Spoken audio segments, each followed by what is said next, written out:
Bueno, muchísimas gracias por asistir. Egunon etortzeagatik mainguru honetara. En el marco del foro de coproducciones. Koprodukzioen foroen esparruan ospatuko da, baina hemen izango dugu diren mil eta berak esango ditu hitz batzuk jarraian. Buenas tardes, muchas gracias por... Arratsaldeon eta eskerrik asko aukera emateagatik, sarrera hitz batzuk esateagatik, naiz eta interesgarriena islariek esango dutena izango da. Ziur nago horretaz. Baina esan nahiko nizueke 30 urte beteko ditugula, hau da kasik orain dela 30 urte sortu egin zen, eta izena apur bat ponposoa edo rinbonbatea izan daiteke, baina deskribatzen duena nahiko simplea da.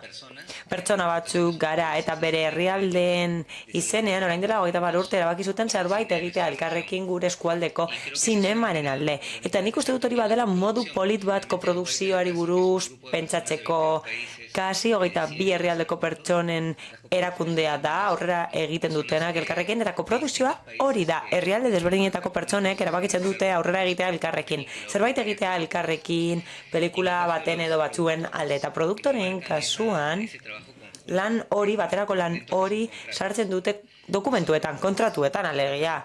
Guk herrialdeetako ordezkariok hori egiten dugu bestelako dokumentuetan, akordioak deitzen direnak, eta akordioaren eta kontratuaren arteko aldea da, hauze, ondo ateratzen ez bada, kontratua zuzen dezakete edo hurrengo hobea izango dela pentsatzea, baina akordioen kasuan denbora asko behar da zinpetzeko horiek, izenpetzeko, sinatzeko herrialdeen artean.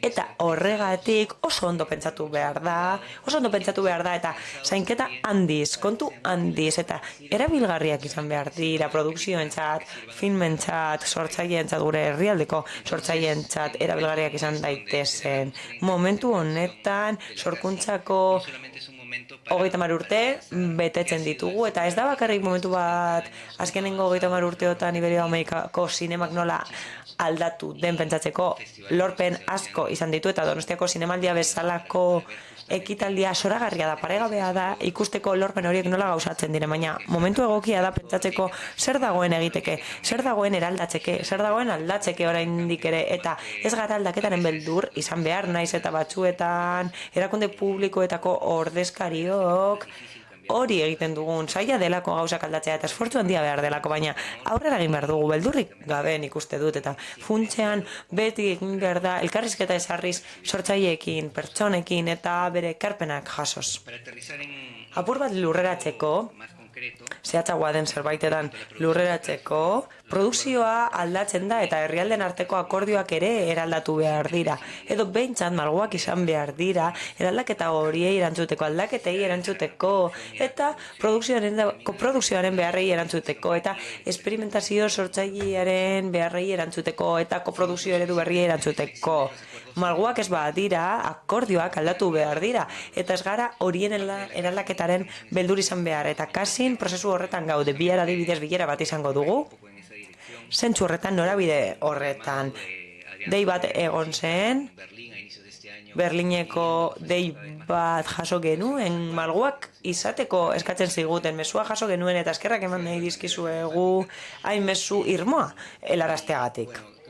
Oso modu enfatikoa zitzaigun, eta gai batzuk aipatzearen ditugu muga batzuk gure tresnei dagokienez, eta hori da alde anitzeko koprodukzioen arazoa, koprodukzio finantzarioak, dokumentalen koprodukzioak eta animazio filmen koprodukzioa eta koprodukzioak postprodukzioan egitea den mugak.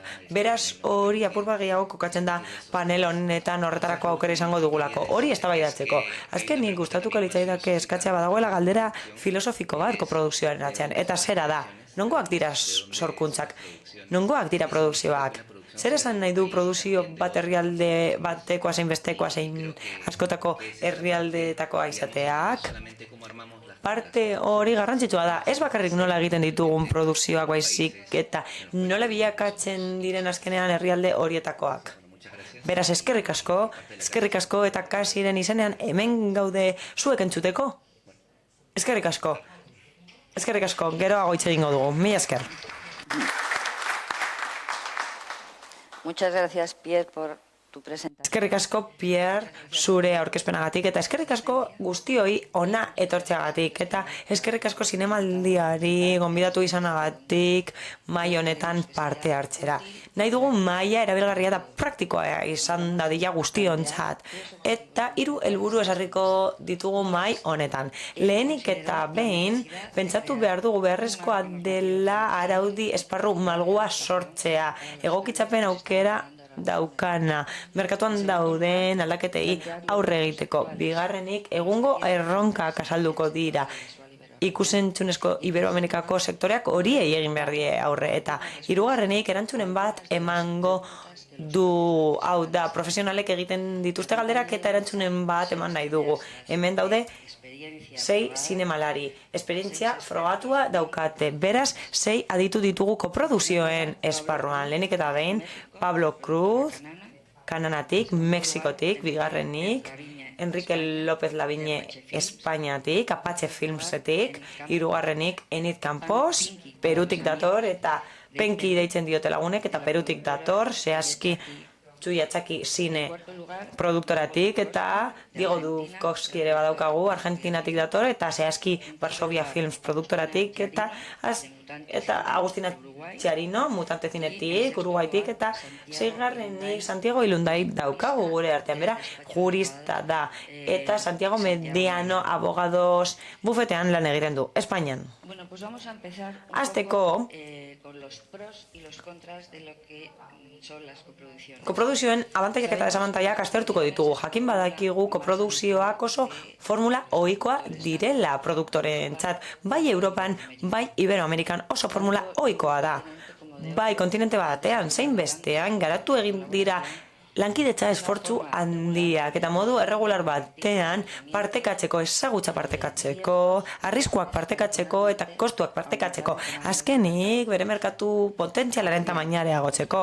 Hala eta guztiz ere, nik jakin badakit, produktorek pentsatzen dutenean koprodukzio bat egingo dutela, dana ez dela soriontasuna eta posgarria badaude argiak, itzalak, abantaiak eta desabantaiak, noski. Eta batez ere kontuan hartu behar dugu parte hartzen den lan horretan eragile anitzak eta jatorri desberdinetakoak daudela. Hain zuzen ere, hasiera bateko arrakasta talde eraginkorraren menpekoa izango da, helburu komunak dituena, eta lan hori ez da erraza. Partekatzeko gaitasunaren araberakoa izango delako, ezagutzak eta informazioa partekatu behar dira, eta horiek helarazi behar zaizkio taldeari bereganatu ditzaten pertsona guztiek. Galdera bat egin nahi diet parte hartzaile guztiek, kide guztiei.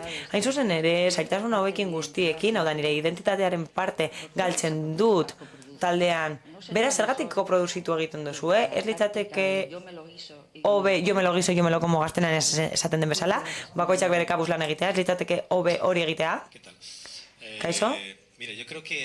Nik uste dut egia dela beti mantendu garela apur bat horretan. Hau da, beti kokatu gara lokalismo horretan, eroso geundelako. Eta lortu dugu adieraztea zinemalarien bidez, bere identitatea eta ohiko arazoak horrela. Hilarazi ditugu filmen bidez, baina egia esan heldu gara une batera, zeinean nazioz gaindikoa den guztia gure hizkuntza bidaiatzen ari da, eta beste hizkuntzek ere bai bidaiatzen dute, eta nazioz gaindikoak dira plataformak. Hori da elementu funtseskoa. Badago batetik sinema ikuslea, eta bestalde dago sinema ikuslea baina plataformen bidez. Badago mugimendu bat, trantsizio bat ikusten ari gara, egun, eta trantsizio hori nahiko impactantea da, volumenari dagokionez, eta nik uste dut oso iragaskorra izan dela. Gure hizkuntza bidaia handia egin du munduan zehar. Zergatik koproduzitzen dugu? Horrek behartzen zaitu apur bat zure konfort gunetik ateratzera, hau da, zure lurraldean produzitzea oso erosoa da, eta ulertu behar da, eta unibertsalizatu behar dira beste historio batzuk, eta horiek eragiten dizute, baina beste modu globalago batean. Ni produktorea naiz, eta horregatik uste dut nik hori egiten dudala. Ni ez naiz inoiz izan koproduktorea Latinoamerikan, askoz gehiago egin dut Europan, baina orain motibatuago nago eta pizgarri bat daukat. sorkuntzaren ikuspegitik, noski eta lurralde horiek ezagutzeak motibatzen nau, orain arte ez dudalako aukerarik izan. Lehen interesatzen zitzaizkidan plataforma gisa, hau da, jagurtitzeko edo ateratzeko plataforma gisa Mexiko, Argentina, baina oso modu ukigabean, ez da, erosoago sentitzen nintzen, estreinatzen lehen da bizi Espainia, eta gero beste merkatu batzuetan, erosoagoak edo atseginagoak zirenak niretzako. Zergatik koproduzitu? Norbaitek erantzun nahi du? Kaixo? Aurkakoa pentsatzen dut. Ni naiz eskortasunaren erregea gaur egun. Nik uste dut naturalki, hau da, norbaitek ez du pentsatzen koproduzitu beharko duela. Garai hobeak egon ziren koproduzitzeko, orain baino hobeak, eta gaur egun exhibizio horrekiko sarbidea sinema aretoetan iaia ezinezkoa da. Gure herrialdeetan hori gertatzen zaigu. Beraz, koproduzitzen duzunean, eta estrainatu nahi duzunean, merkatuak handitu beharrean, bazkide txikiekin, zailagoa da gure herrialdearekin alderatuta. Plataformei dagokienez, azkenean gertatzen dena da, kontzentrazio maila handiagoa dutela banatzeko orduan, eta askotan plataformek eskubide guztiak erosten dituzte, eta horrela pelikulek ez dituzte estrainaldi zehatzak, leku zehatzetan lokalizatuak. Beraz, produktore gisa askotan zerbitzuak ematen dituzu, besterik gabe. Zerbitzu emaile bilakatzen zara. Horregatik niretzat krisialdi bat bizitzen ari gara koprodukzioaren eremuan. Hau da, koprodukzioa aldatu da eta ez da lehen izandakoa. Ez dugu lortu oraindik ere Iberoamerikan Star System bat finkatzea zeharkakoa dena. Hau da, lurralde askotan interesgarriak diren aktoreak dituena. Saiakerak egin ditugu, Premios Latino bezalako saiakerak egin ditugu, apur bat esartzeko Star System hori, eta ideia hori, funtsezko ideia hori esartzeko, hau da gure pelikulak ikus desaten. Baina badago berri on bat. Darin protagonista den pelikuletan, badaukagu aukera bat Darinen semea ere aktorea delako, eta horiek dira bidaiatzen duten bakarrak edo gutxi horietako batzuk. Egia esan, koprodukzioa behar bat da, gaur egun premia bat da, ez da autua. Finantzatzeko aukera, hau da, tokiko finantziazioa lortzeko aukera, behintzat Iberoamerikan, Argentinan, eta gehienetan, gure herrialde gehienetan, zaila da. Argentina privilegiatua da, sinema legea, nahiko indartsua da, eta etengabeko babesa ematen zaio sinemari Argentinan orain dela luze. Beraz premia bat da, funts publikoak gure herrialdetan ez dira nahikoak produzitzeko. Ibermedia dago, eta biziraun duen funts horietako bat da, gutxi horietako bat da, Europan ere bai, baina azkenean tresna bilakatzen dira, eta beharrezkoak dira, ez da autua.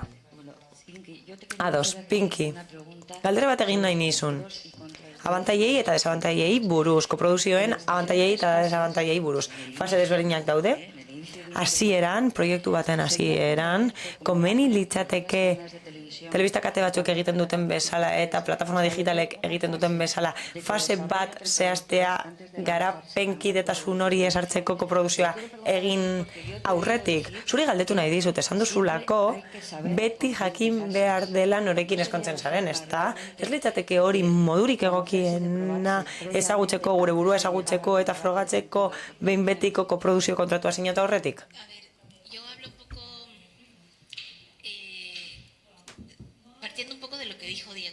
Diego esan dakotik abiatuta, hasieran premia bat zen. Hori sentitu nuen hasieran, premia bat zen, ematen zuen, proposamena egiten zidan lehenengoarekin eskontzen nintzela. Hori ematen zidan niri, baina apurka, konturatu nintzen horretaz, ezta? Benetan eskontzea dela. Eskontzen zara, eta eskontzen zara betirako dibortzioa gogorra izango delako, ikaragarri izango delako, ezta? Eta bai, nik uste dut hobe dela elkar ezagutzea, eta jakitea zein den bakoitzaren background hori eta zer nolako pelikulak egin dituen aurretik.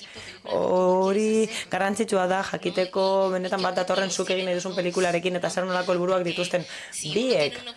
adibidez batek helburu desberdin bat badauka, bestearekin alderatuta, dibortzioa berehalakoa izango da, ezta? Berehala dibortziatuko da. Beraz, nik uste dut oso garrantzitsua dela elkar ezagutzea, benetan egiazkoak izatea, egia esatea, leialak izatea, eta Diego esan bezala beharrezkoa da. Bai, funts gutxi ditugu, eta horregatik da garrantzitsua jakitea zertarako egiten dugun filma. Produktorean irekin egongo da, bultzatu egingo du gurdi hau, eta benetan egin nahi du pelikula hau, zergatik egin nahi du film hau. Benetan egin nahi aldu pertsonala delako, historia berarentzat pertsonala delako, berak ere horrela kontatu nahi duelako, maite minduta dago nire proiektuarekin. Urte asko behar dira, hain zaila da hori ez badu abandonatuko nauen, eta horregatik elkarrekin egon behar gara gurdia bultzatzen, eta antzeko gauza gertatu zitzaidan hasiera batean premia bat izan zen, eta niretzat negatiboa zen, eskorra zen, hau egin behar dut, adosa, egingo dut, baina denbora pasa ala konturatu nintzen lankidetza erreala zela, eta hori gertatu zitzaidan. Hasi nintzen kolaboratzaile errealak bilatzen, ez bakarrik funtsak lortzeko, ez bakarrik horretarako. Orduan, helburua zen koproduktore bat aurkitzea, kolaboratzaile erreala dena, eta benetan ekarpenak egingo dizkiona proiektuari, eta benetan truke bat egingo duena, trukea da, eta hori zerua da, hori aurkitzea zerua da. Horrela ez dizute bakarrik funtsa ematen baizik eta laguntzen dizute. Modu desberdinetan gainera, eta zentzu horretan erromantikoagoa naiz orain, denborarekin apur bat aldatu naiz, erromantikoagoa naiz, eta batez ere garatzen ari den industria batean, Peruko kasua horrelakoa da. Oraindik guk kolaboratzaile errealak behar ditugu, lankide errealak. Perun, oraindik ere, badaude hutsune asko, leku asko utzik daudenak, garatzen ari gara horiek, baina egia da, asko ikasten dugula lankide erreal hauen gandik. Beraz, nik uste dut, gure sinematografiaren txat, Perukoaren txat, koproduzioa funtseskoa izan dela, oso garrantzitsua izan dela. Ikasi dugu, ikasten jarraitzen dugu, besteen gandik, teknikarien gandik, sortzaileen gandik, horien gandik ikusten dugu eta horrek asko gehitzen du.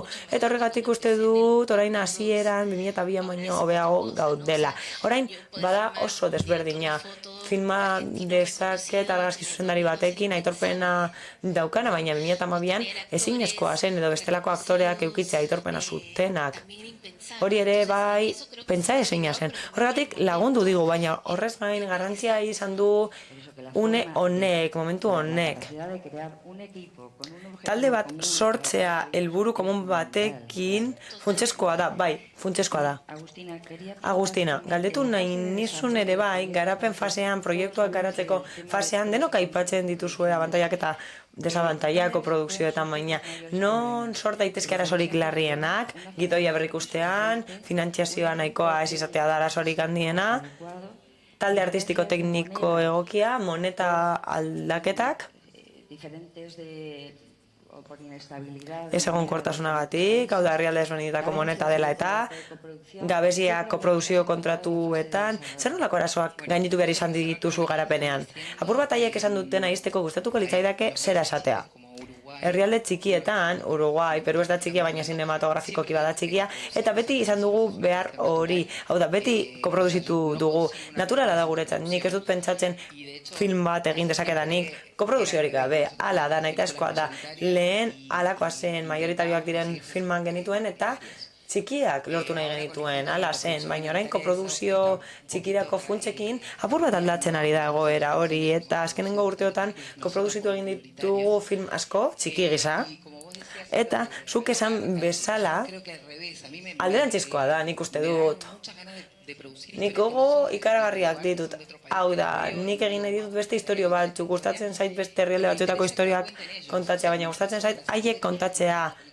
Beste pelikula batekin gertatu zitzaigun bezala sinematografia oso gutxi dago garatuta Paraguain, eta erronka handia izan zen guretzat hori babestea, ahotsa entxutaraztea, eta Uruguaikoa naizenez parte sentitu nintzen, teknikoki, artistikoki gauz asko egiten genituela sentitzen nuen, unertan, eta hori itxi nahi nuen esan bezala. Bueno, más que el cambio de moneda... Moneta aldaketa baino gehiago, esango nizuke, badagoela oso gai garrantzitsu bat. Eta hori da zenbat balio duten gauzek herrialde desberdinetan. Ematen du guri bakarrik gertatzen zaigula Europarekin, baina ez da egia. Amerika Latinan prezioak oso desberdinak dira, eta hori arazo larria da guretzat, adibidez. Brasilekin koproduzitzen dugu, agian garestiagoa da Brasil, eta alegin bat egiten dugu finantzatzeko eta lortzeko 120 hori, handiagoa egiten da. Kostuak are handiagoak direlako, ulertzen da, funts gehiago dituzte eta errazagoa da lortzea, baina horrez gain, herrialde txikiok zailtasun gehiago ditugu koproduzitzeko txiki gisa. Eta horregatik, esan dudanagatik, aurrekontuak pusten direlako eta batzuetan horrek ez daukala zer ikusi zure ekonomiarekin, Paraguairekin gauza bera gertatzen zitzaigun gure herrialdeetan gehiago kostatzen zuen, baina pelikula Paraguaikoa da eta ez dago zalantzarik, bazkide guztiok genekien hori, baina garestiagoa da Paraguain. Uruguain, Paraguain baino. Oso gutxi lortu genuen Paraguain, baina Paraguaikoa da eta denok egon ginen ados, bertakoa zela eta formula bat bilatu behar genuela, bertakoa izateko naiz eta diru erreala, ezen bertatik etorri. Santiago, la parte quizá del más importante... Santiago, aurrera. Creo que es el contrato de coproducción. Tira, zatirik garrantzitsuena produkzio batean, koprodukzioko kontratua zara. Zu aditu zara hortan. Beraz, zein izango lirateke klausulak edo edukirik garrantzitsuenak kontratu batean, eta gero, bestalde, beste gai bat planteatu du Agustinak eta hori planteatu neko nizukenik. Hau da, prezio desberdintasunak eta txamponen arteko desberdintasunak ere bai. Lehenbizi, kontratuen kontuak eta gero txamponaren kontuak. Bai, kontratuan garrantzitsuena aurrekontua da, noski. Hau da, finantzaketa, aurrekontua eta zati hori guztia, eta egongo den impacto negatiboa, lurraldeen artean nola zatitu, kredituen tituluak, laborategia, hori guztia gero garrantzitsua da, arazoren bat egoten bat da noski. Eta salmenten kontua bai, hori gauza larria da. Herrialde batzuek gehiago irabazten dute besteak baino, eta gauza bat aurkezten dugunean, agintaritzen aurrean, ikusten duzuna da, pixkat aurrekontua jarri behar duzula herrialde bakoitzaren ekarpenen arabera, nola ez? Eta hor aldatu egin daitezke gauza pixkat, gauza makilatu daitezke zerritxo bai, baina nik uste dut biderik erraxena laguntzen gauzak pixka fastidiatu egiten du, bai, baina, noski, gero, diru-sarrerak banatzerak orduan, hor gauzak adostu daitezke, nola ez, zatien alderdien artean, hasiera batean koprodukziorako 40-60 banaketa egiten baduzu, gero beranduago 70-30 izan daiteke, beraz, hori da nolabait orekatzeko, konpensatzeko herrialde batek beste bate baino pixu gehiago baldin badu. Batzuetan produkzio beste herrialde batean egiten duzu, izugarri garestiga eta aurrekontuaren zati handiena jaten du horrek, eta noski, horre gauzak aldatu daitezke pixka-pixkat. Eta gainera, nola egingo litzateke? Diru-sarreren banaketaren bitartez konpensa daiteke hori. Baina nik horrelazo bat ikusten dut. Eta da, 5. artikulua, produkziorako akordio Iberoamerikarrean ezartzen dira bete behar batzuk. Proportzionaltasuna gorde behar da, koproduktoren parte hartzeari dagokinez aurrekontuan, eta talde tekniko-artistikoren aportazioari dagokinez. Hor juridikoki gauzak horrela da. Bai, hori planteatzen dudana da, diru-sarreren banaketarekin planteatzen, orekatzen dela hori. Hau da, horrez dago mugatuta, aldeek nahi duten bezala egin dezakete banaketa hori, ez da? Pentsa dezakete 40 egingo dugu, baina gero bestalde aldatu egin dezakete. Horren bestez, neurri gisa, gero beste une batean ikusiko dugu, baina tira, saiatu beharko dugu moldatzen edo ezartzen nolabait eredu bat, akordio Iberoamerikarrean, ez da? Bai, erreglamendu bat, bai. Una pregunta a Pablo. Es en el caso de... Pablorentzat, koprodukziorako proiektuetan, koproduktore batek utxe egiten badu, edo baliabide eskasia bat baldin badago, ez badiote bere herrialdean hori onartzen, nola jarraitzen du proiektuak? Eta parte hartzen jarrai dezake, edo uko egin behar dio proiektuari? Sería una pésima noticia. Oso berri txarra izango litzateke, baina gertatu izan da. Eta horra aipatzen zenuten horren arira, egia da, Latinoamerikako koprodukzioek ez dutela ematen aukerari horretarako, hau da, hori bakarrik egin daiteke. Egia da, hobetu egin daitekela, kontu hori guztia, prozesuan nahiko zaila, nahiko neketsua da, litzateke horrela izan behar, iruditzen zait, Latinoamerikako herrialdeak, nasketa hori, osatzen dugu nasketa hori, malguagoa izan beharko litzateke. Zinemagintza babesteko, azken batean eta lehiakorra izan dadin, mundu honen erdian. Baina iruditzen zait, koprodukziorako arauak eguneratu egin behar direla, gaur egungo munduora egokitu, eta plataformen mundu honetara egokitu behar ditugula. Ez dadin beharrezko izan eskubideak horrela fragmentatzea, zatikatzea. Gero ikusi behar dugu finantzaketa nola lortu, nola ez, izan ere, gaur egun finantzaketa iturri gisa, Netflixi saltzen zaio adibidez, eta beste beti. Eta horren bestez, Brasilen, koproduzitu behar baldin baduzu, hor, hanka asko faltako zaizkizu. Izan ere, noski, hau, egunero aldatzen jarraituko du honek. Eta kanibalizazio bat ikusten dut gainera. Hain zuzen ere, ikusten dut itunak nola dauden idatzita. Lehenagoko garaietan oinarrituta daude. Eta Brasil oso agresiboa da bere eskubidei dagokienez, eta ez dakit nola lortuko dugun honek funtziona dezan hemendik aurrera. Brasileekin egiten diran kontratuak, tira hor, beren barneko mundukoak dira nolabait, ez dituzte gauzak partekatzen besteekin, asko gustatzen Brasil, baina iruditzen zait gaur egun amesgaiztoa dela, zoritxarrez, tira. Hortik kanpora, norbaitek, bazkide batek esaten badizu diru gabe gelditu dela, beste bat aurkitu beharko da, ez dago ez da aukerarik, hori gertitu zaigu Frantziarekin, eta ez zen egon beste aukerarik, beste produktore bat bilatu behar izan genuen, proiektua da, axola duena, eta martxan jarri behar da. Kosta ala kosta. Adituen arabera, koprodukzioak desegonkortasuna sartzen du, nortasun kulturalaren arauetan, herrialde batean, eta gainera zailtasunak esartzen ditu maila eskualdetako mailatik, maila nazional batera igarotzeko, zubi hortan lan egiteko. Horren bestez, garbi dago, dena den. Zinemagintza ez dela produktu politikoa, ez da lanabes bat, gobernuen interesetara lan egin behar duen lanabes bat. Izan ere, hor diru laguntzak ematen dira, baina produktua kulturala da. Eta, horren bestez, ez da sektore publikoa. Dena den, administrazioaren papera hor funtsezkoa da. Hain zuzen ere, planteatzerako orduan nola aplikatu politikak. Eta erantzun nahi duenarentzako galdera. Dira, bai ala ez erantzun dezazuela.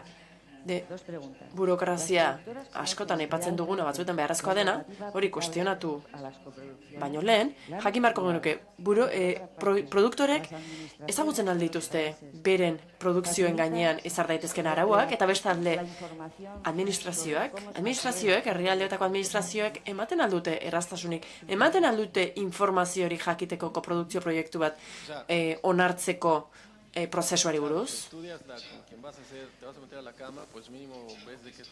Noski, zuk aztertzen duzu norekin joango zaren ohera, baina tira, hor ikusi behar duzu badaudela oso lanabes ederrak ikusteko nola ibili mundu honetan, baina kontua da zinemagintza lokal adibidez, Mexikoko zinemagintzak bere burua babestu behar du, bere nortasuna ez galtzeko. Baina bai, hemen zertaz ari gara, egoera desberdinetaz, adibidez, Mexikon koprodukziori gabeko filmak egin ditzakegu. Baina ez da, adibidez, hemen gonbidatuta ditugun herrialdeen kasua, hori da, Uruguayen, Peruren kasua, hor, handikapa dute. Beti beharko dute, espero dut noizbait, egoera aldatuko dela, eta bi egoeren kombinazio bat egongo dela, baina Europan beti egin da. Frantziak Espainiarekin lan egiten du, baina ez du bere nortasuna galtzen. Beren filmak jarraitzen dute beren nortasuna edukitzen, naiz eta 40 herrialderen artean eginak egon. Horrenbestez, hor iruditzen zaigu zeintzuari eutsi behar diogula, eta koprodukzioaren sistema nolabait, sistema horrek heldu egin behar duela pixkat.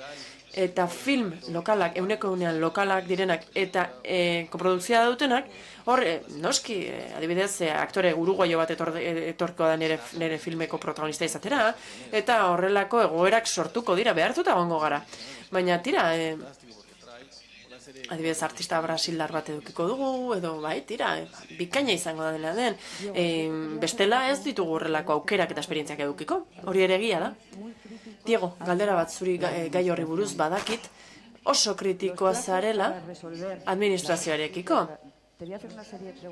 Epeak, hau da, eskabideak ebazteko epei buruz galdetuko diet. Adibidez, formatu handietan onartzeko eskabideak ebazteko epeak egokiak dira, laburrak dira, luzeak dira. Adibidez, ezezkoen aurrean, organismo ofizialak nahiko informazio ematen du? Bai ala ez, eta zergatik? Aurkitu aldituzue, sortatu aldira egoerak, adibidez, bi proiektu berdin-berdinak egotea eta bat onartzea eta bestea ez? Eta bestalde, koprodukzio bat onartzerakoan, hor denbora bat igarotzen bada, denbora jakin bat igarotzen bada eta berriz aurkeztu behar baldin baduzu, horrek moteltze bat ekartzen du, horrek moteldu egiten du produkzio horren realizazioa. Tira, galdetu duzun lehenengoa. Produktorek ezagutzen ote dituzten araubideak indarrean daudenak. Eta, bai ezko esango dizut. Organismo ofizialek organismoen epeak egokiak ote diren, ez, inola ere ez. Noski ez. Hori ez da beti horrela izan. Hau da, paradoxa bat ikusten dut hor, baina Argentinako Zinemagagintzaren Institutuan gaur egun gauzak nola kudeatzen diren, batira horrek ikusten duguna da prozesu administratibo asko digitalizatu dituztela, eta horri esker azkartasuna lortu dutela kudeaketa lan askotan, izapide askotan, baina, hala ere, epeak ezin dira kalkulatu. Adibidez, nire kasuan, nik aurkeztu nuen martxoan, proiektu baten aldez aurreko errekonozimendurako prozedura, edo eskabidea, eta irailaren amaieran oraindik ere ez daukat, erantzuna.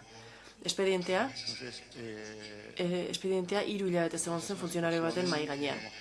Beraz, hori da egoera. Hau da, etorkizunera begira, adibidez, hori dugu. Iberoamerikako arazoak kontuan hartuta, hau adibidez, Brasilekin egin beharreko koprodukzio bat da. Eta Ibermedian oinarrituta zegoen, baina Brasilgo funtsetan ere bai. Eta Argentinarekiko aldebiko hitzarmen hori, gainera, aurten ez edukitzeko beldurra genuen. Beraz, hor gertatu daiteke une batean bazkidez aldatu beharra. Izan ere zinemagintzan deno dakigu, hori gertatzen dela, hori amesgaizto bat da. Eta arazoak egoten dira, eta jarduera kuestionatuta gelditzen da, horren bestez, epeak ez dira egokiak, eta organismoen arteko zirkulazioa, institutuak, ministerioak, horrein arteko zirkulazioak ez du funtzionatzen. Beraz, oso ongi legoke protokolo batzuk ezartzea, simplifikatzeko prozesua. Hitzarmena baino beto protokoloak ezartzea. Koprodukziorako aldez aurreko onarpenak lortzeko prozesuak. Eta egoera asko, ezinezkoak izaten dira. Nik Argentina koproduktorez aldatu nahi dut proiektu baterako, eta ni badakit horrek urtebete atzeratuko duela proiektua. Eta adibidez, proiektu bat esleitu bazaio nolabait esateko Argentinari eta nik epeak aldatu behar baldin baditut, hori bertan bera geldituko zait. Epez kanpo gongo naizelako, horremestez. Hor badut bazkide bat, eta bazkide horrekin ezkondu behar duzu, eta bar, proiektua herrialde guztietan onartu behar da, nor bere funtsak aurkitu behar ditu, beraz ezinezkoa da, prozesu hori osoa ondo ateratzea. Eta dokumentazio trukeak, ebazpenen trukeak herrialde batetik bestera ez dituzte trukatzen? Hori funtsezkoa izango litzateke. Bai, egia da, gutxienez egutegi bat egon dadila, ez? Argentinan adibidez. Argentina da bazkide tontoa, ez? Lehiatila bakarra duelako koprodukzioetarako. Beraz, gutxiengoen filmak eta gehiengoen filmak bide beretik doaz. Hori beste herrialde batzutan ez da horrela gertatzen, adibidez, ni ezagutzen dut beste zuzendari bat, adibidez, hor badituzte batzuetan prozesu komplikatuagoak, deialdi selektiboak, produkzio minoritarioetarako adibidez, eta aldiz, Argentinan, zer gertatzen da? Ustez, eskuzabalagaren ordez, garen arren, gero zinemagintzaren kasuan ikusten dugu, ez dakit, azkenean deprimitu egiten naiz, hitz egiten noan neurrian, deprimitu egiten naiz, pixkanaka. Bai, ikusten zaitut, bai. Pinki. Oso romantikoa da bera. Bai, hau une, Perun bizi dugun uneagatik, noski. Erakundei dagokienez, gu, orain gaur egun, inoiz baino beto gaude. Oso eskertuta gaude dugun erakundeagatik. Izan ere, orain sentitzen dugu badugula norbait. Ordezkatzen gaituena, zaintzen gaituena. Eta horregatik, iruditzen zait, bat-batean zinemaldietan filmak agertzen, gure filmak iristen hasi direla, aukera dugu herrialde minoritario gisa hasteko. Iruditzen zait lehen forora etorri nintzela, eta ez nuen zertxo ere eskaintzeko, iruditzen zait ikastera etorri nintzela, baina ez nuen zer eskaintzeko nire herrialdetik. Baina orain, funts minoritario bat dugu, luzaroan eskatu genuena, eta Agustina bezala gertatzen zait. Ilusioz, nator, proiektu bat bilatzera.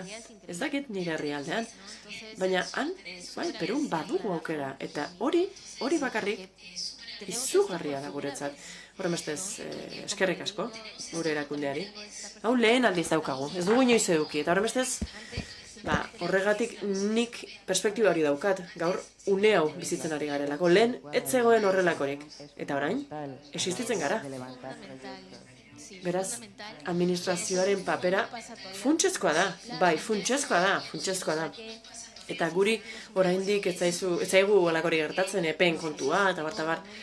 Benetako sostengua sentitzen dugu, badugu, babesa dugu, babesten eta laguntzen gaituzten, eta hori funtsezkoa da, hori halakorik edukiko ez bagenu, ez genuke zer lortuko. Santiago, zuretzako galdera. Legedian, Espainiako legedian. Eta Iberoamerikako akordioan eskatzen da, errodatzen ez hasteko, koprodukzioetan, proiektua onarpenera aurkeztu aurretik. Betekizun hori, noski, batzuetan, iruditzen zait izango dela, txantaia morala saiesteko, hau da, egile batek dagoeneko gertatu diren gauzak aurkeztea administrazioari. Baina, berez, betekizuna logikoa da? Ez, nik hori malguago jarriko nuke, malguago bihurtuko nuke. Nik dakidanez koprodukzio asko aurkezten dira dagoeneko errodatze lanak hasita daudenean, kasu askotan. Eta batez ere, noski, gure administrazioak azkarragoak eta bizkorragoak balira, oso asko egingo lituzkete proiektuak hasi aurretik, baina garrantzitsuena da elementu teknikoak eta artistikoak koprodukzioan egon daitezela, prest egon daitezela. Eta ez da horren garrantzitsua onarpenerako 40 egun lehenago aurkezpena egitea. Hau da, herrialde baten eta besteanaren artean koprodukzio bat egoten baldin bada, hor kontu garrantzitsuena ez da izan behar agintaritzan jakin baten aurrean epe barbara aurkeztu izan ala ez. Hori da kontua. Bestela gainera aldaketen aurrean arazoak sortzen dira gerora.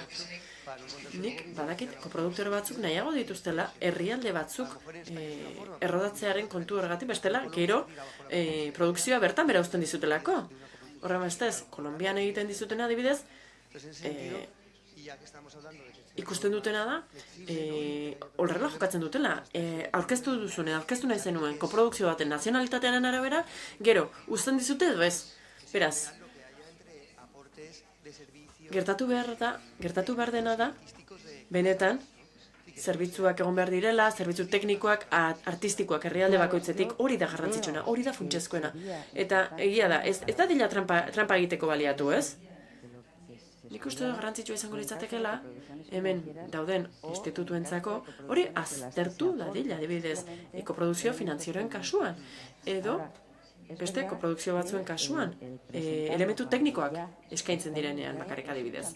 Baina egia da, gauza bat aurkezten baldin baduzu, hori errodatuta dagoenean, hori xantaia da administraziorako.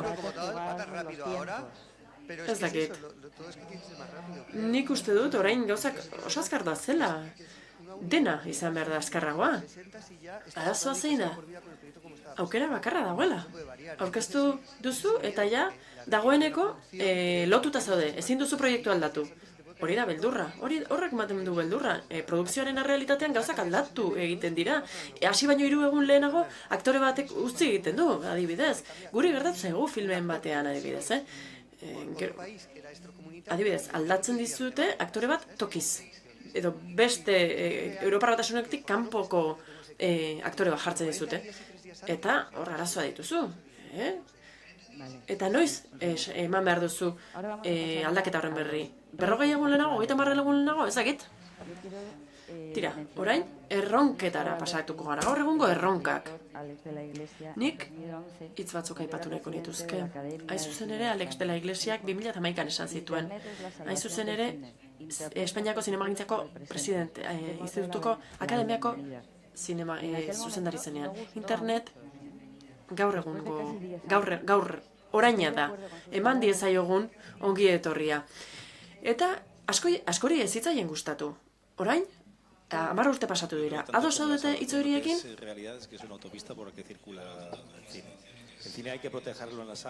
Egia esan, nire ustez, zinemagintzarako autopista bat da. Zinemagintza aretoetan babestu behar da, hori egiteko modu asko daude. Egia da, konsumo ohituren aldaketak banaketari eragiten diola, hori ezin da, geldiarazi ezin den errealitate bat da, eta horrela jarraituko dizatzen datozen urteotan noski, baina prest egon behar dugu, oraindik ezagutzen ez ditugun uneetarako. Badakiguna da, ikuspegi positibotik adibidez, hasieran esan dudan bezala. Hizkuntza indartu bat dugu gaur egun, gure hizkuntzan asko kontsumitzen delako plataformetan. Plataformek eskatzen dute zuzenean pasatzea beren plataformetara filma aretoetaritik pasatu gabe, ez dute denek egiten, baina badugu oraindik ere formula bat edo beste horretan lan egiteko. Eta horremestez, hor,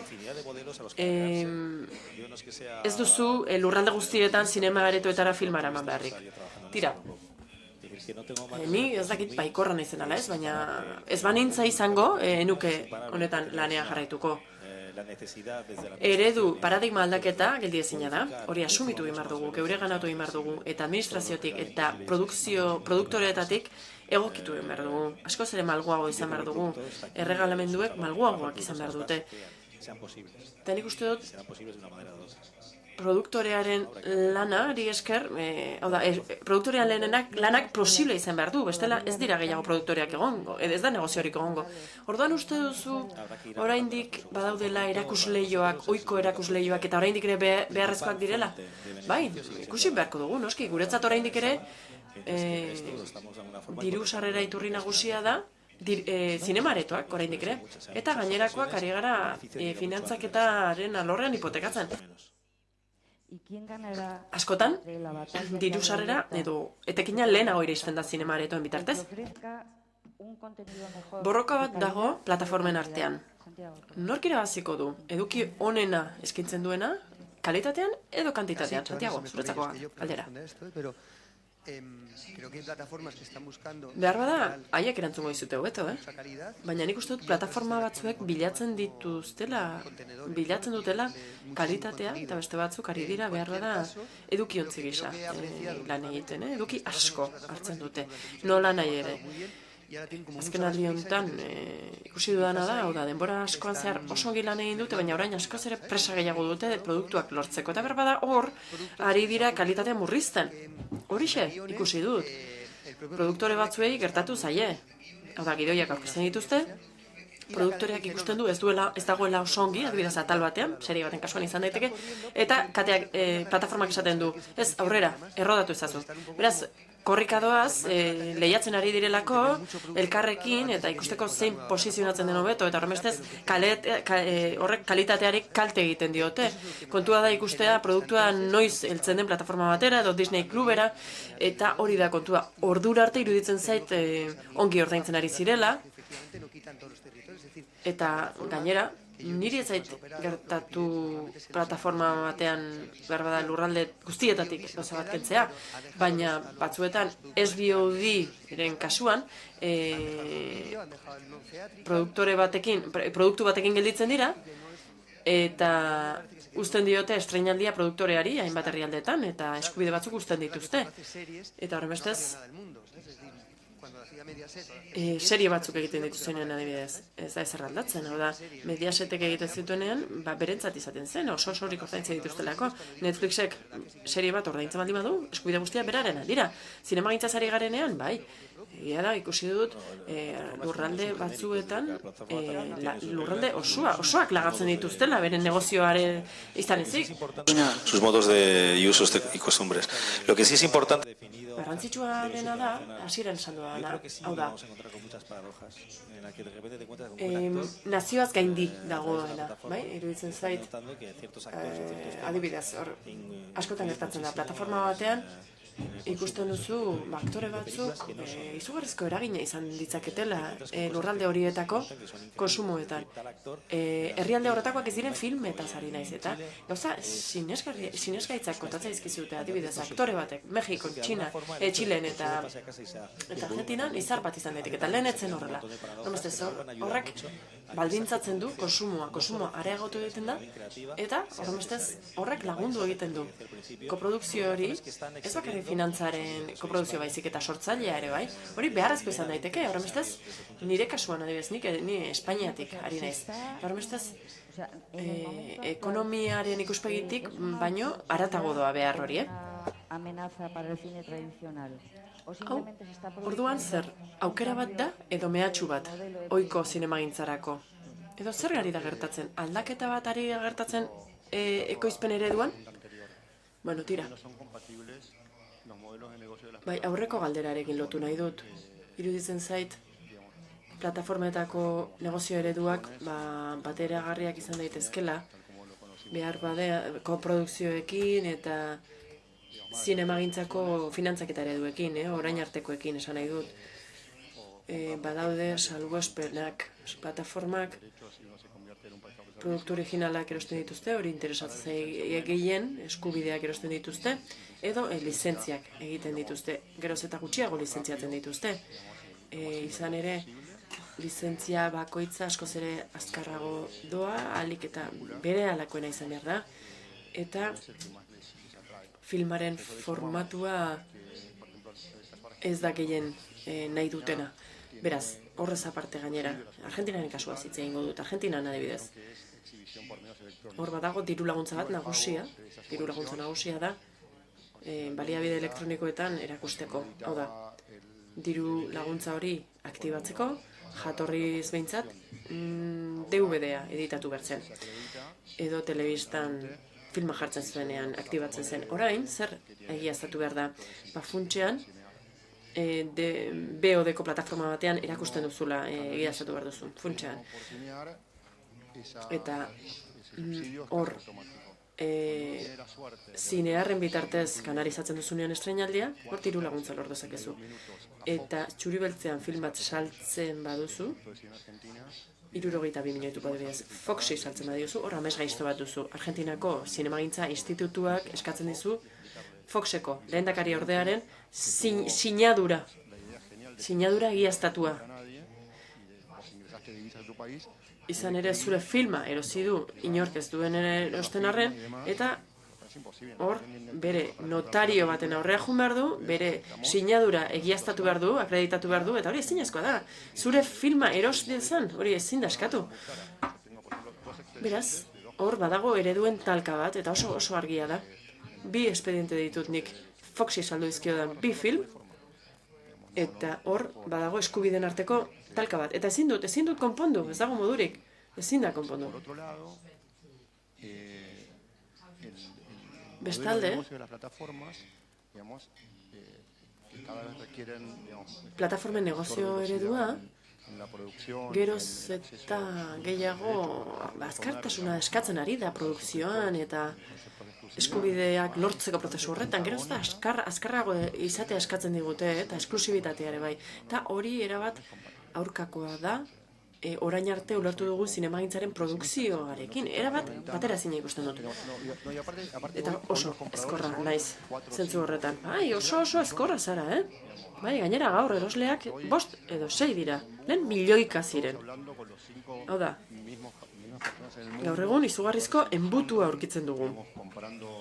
Orain gure filma erosten dute plataformarentzat eta lehen banatzaile bati saltzen zenion herrialde batean, beste herrialde batean, kate baterako erosten zuten, bizitza erabilgarri bat zuten eta bazegoen hor espektatiba bat, itxaropen bat. Askoz erakargarriagoa zena, askoz erromantikoagoa. Gaur egun 5 badaude asko da, Netflix, Movistar, Hulu, eta erosten ez badute, ez du inork erosten. Eta horregatik da garrantzitsua pianei bat ordaintzea herrialde batean, eta telebista katek Europan ez dute Iberoamerikako sinema erosten. Eskorra naiz. Edo beto esan da, errealista. Bai, eskorra zara, pesimista zara. Eta zerbait esan nahi dut, plataformak badira elementu dinamizatzailea sortzaileentzat, ezta? Baina, aldago entretenimenduaren burbuila bat, badago merkatu nahikorik, Agustina. Merkatu nahikoa hainbeste eduki atera alizateko eta hainbeste plataforma kudeatu alizateko.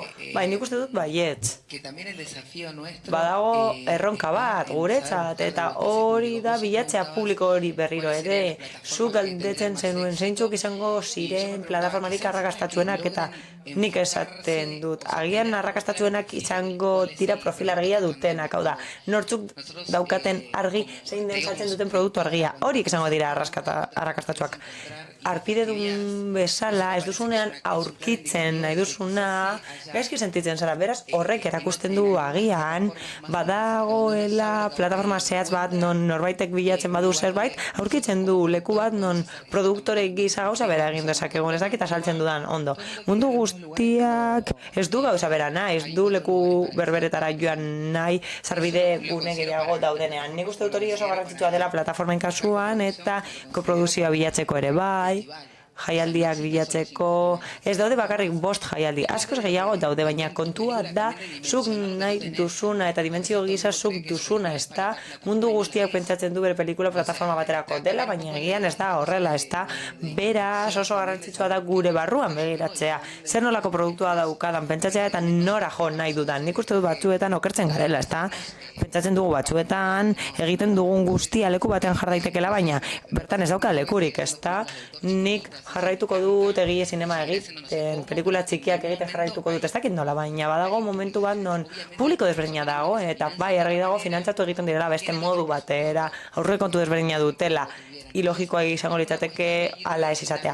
Beraz kontua da apur bat nabigatzea leku horietatik.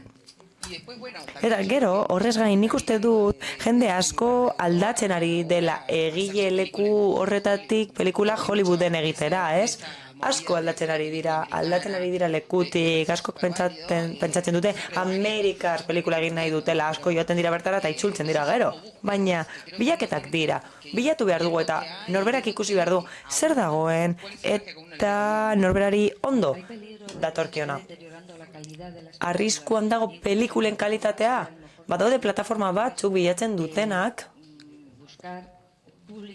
publiko zehatz bat. Ez dakit narriatzen ari den sorkuntza. Telenovela eta seria aukeratu behar badut, hau da bata edo bestea aukeratu behar badut, seriarekin geratzen naiz.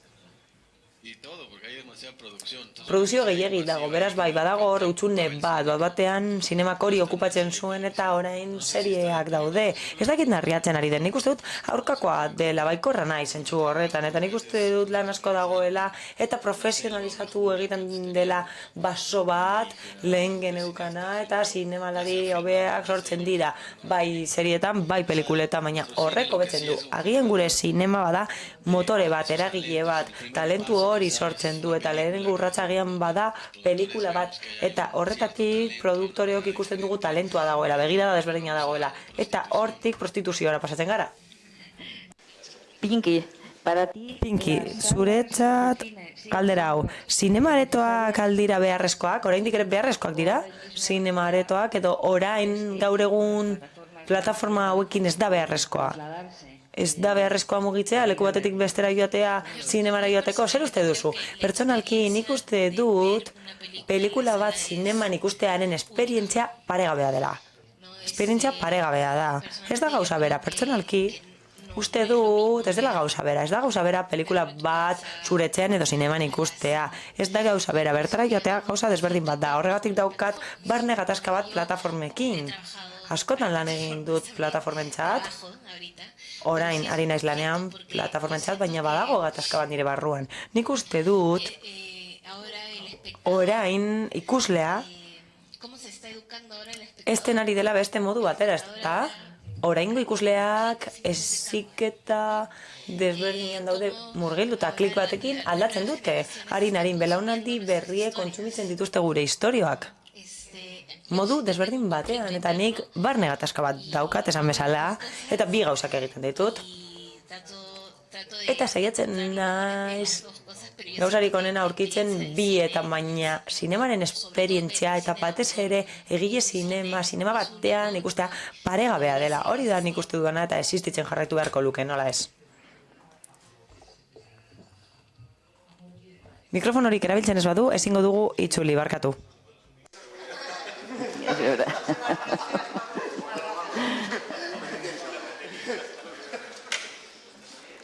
Muchas gracias. Eskerrik asko.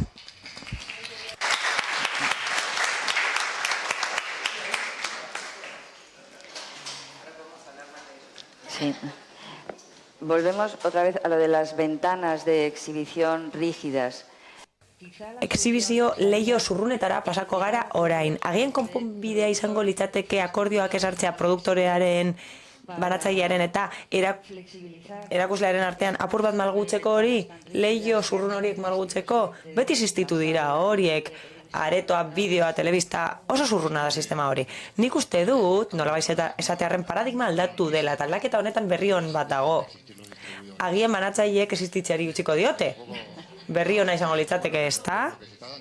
Hori gertatzen ari da, bai, benetan esaten dut, txistea ematen du, baina ez da txistea, benetan esaten dut. Etortzen den horren aurka joatea, penkirekin ados nago, gustatzen zait zinemara joatea, baina ondoan dagoena asko jaten badu, nahiago dut etxean egotea. Horregatik joaten naiz, eguerdiko 12etan inor ez dagoelako badaude leiho tradizionalak eta orain ez dira existitzen. Dagoeneko desagertu dira. DVD-a agertu zenean berritasuna izan zen edo video home fenomenoa berri izan zen. Oso dinamikoa da eta gero eta gehiago aldatzen da. Eta bai, badago galdera bat, zenbat abonu ordain ditzake pertsona batek? Adibidez, Netflix, tokiko kablea, futbola, Amazon Prime, hori guztiak ordaintzen ditut, baina ez dute zer ikusten bakarrik futbola. Zenbatera helgaitezke. Zenbat ordain ditzakegu, zenbat plataforma ordain ditzakegu. Eta iruditzen zait, erresistentzia ez dagoela guregan produktore gisa, ez dela guri dagokigun zerbait. Nik ulertzen dut produkzioa lan bat dela, ez da? Niretzat lan bat da. Ni ez naiz artista txat ikusten. Jarduera aukeratu nuen, eta hemen egon naiteke horri esker, Donostin, eta gustatzen zait egiten dudana. Eta Estatu Nazionalen ardura hori daukate estatuek, aniztasun kulturala mantendu behar dute, ez guk, plataformekin gertatzen dena hau da. Narkos ikusi nuen, nik Narkos ikusi nuen, eta asko gustatu zitzaidan, eta gero Netflixek, algoritmoak, horri buruzko pelikula eta serie guztiak eskaintzen zizkidan, eta hori da azkenean ikusten dudan gauza bakarra horregatik uste dut kultura anistasuna estatuen ardura dela, ez produktorena bakarri, baina ezin da aldatu, ezina da.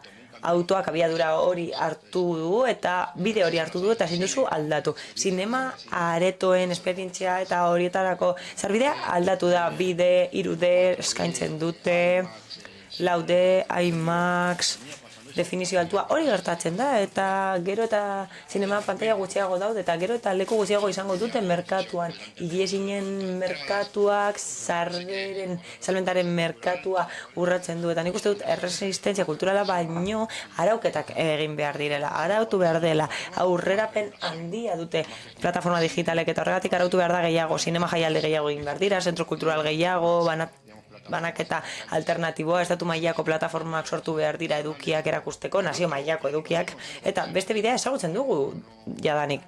Ezaguna da guretzat. Hori esaten dut, eta gero kalera joango naiz, eta Netflixi esango diot 4 pelikula erosteko, baina niretzat hori da puntua.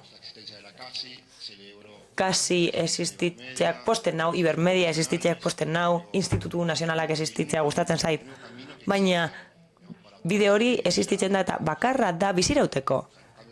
Eta aldaketa teknologikoen aurrean bizirauteko eta kontsumo ohituren aurrean bizirauteko. Beraz, zuk ezenuke baimenduko akordio hori 3 eragileen artean, ezta produktorearen eta plataformaren artean akordioa zenuke baimenduko, ezta zuk nahiko zenuke jarraibide batzuk esartzea babesteko. Bai, kontua da, hortik kanpo, eta horretaz gain, gaur, adibidez, bitartekaritzat dagoela banaketaren munduan, sarbide zuzenagoa denez, guk, eta pentsatu behar du horren inguruan, Argentinako Zinema Institutuak funtsak ematen dizkigu, diru asko ematen digu, ezin gara kesatu zentzu horretan, eta eskubideak hartzen dituzte exhibitzeko, erakusteko, beraz, VOD plataformak zer dauka, ez da banatzailerik behar.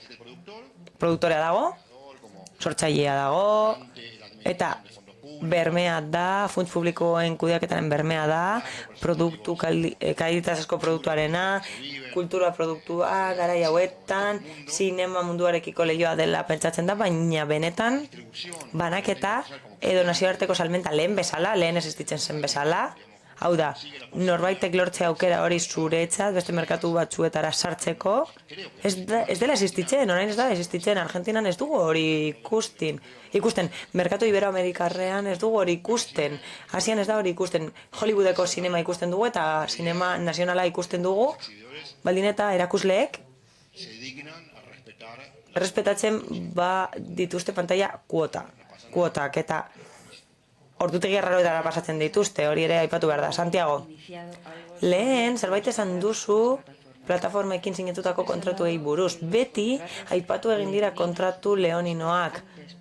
Lehen inposatu egiten zituzten telebista kateek, baina orain plataformek eta produktora independenteek. Beraz, hala da, kontratu leoninoak dira, eta produktore gisa nola kontratatu beharko litzateke, zer nolako eskubideak laga behar dira eta zeintzuk ez, zer dago mendagarriagoa, kontratatzea proiektua, produktua amaituta dagoenean, edo enkarguaren arabera lan egin, zer da egokiagoa?